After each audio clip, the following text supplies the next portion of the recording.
Kes on kratt? Tere tulemast kuulama tänast lühikest juttu Eesti rahvapärimusest. Täna räägime krattist, ühest väga huvitavast olendist, keda on mainitud Eesti vanades rahvajuttudes. Kratt oli olend, kes aitas oma peremehele rikkust koguda.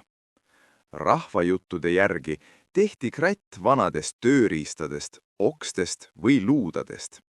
Kui kuju oli valmis, pidi inimene tegema lepingu kuradiga. Tavaliselt anti kuradile 3 tilka verd, alles siis ärkas kratt ellu. Kratt tõi oma peremehele kõike, mida kästi, vilja, raha või isegi naabri juurest varastatud asju. Kuid kratil oli üks väga tähtis omadus, ta ei tohtinud olla tegevuseta. Kui kratt jäi tööta, muutus ta ohtlikuks. Mõnes loos süttis kratt põlema ja võis hävitada kogu peremehe vara. Seetõttu pidid inimesed talle alati tööd andma. Kratt ei olnud ainult halb. Mõnes loos aitas ta peremehel ellu jääda, tuues toitu või küttepuid. Kuid rahvajuttude sõnum oli selge.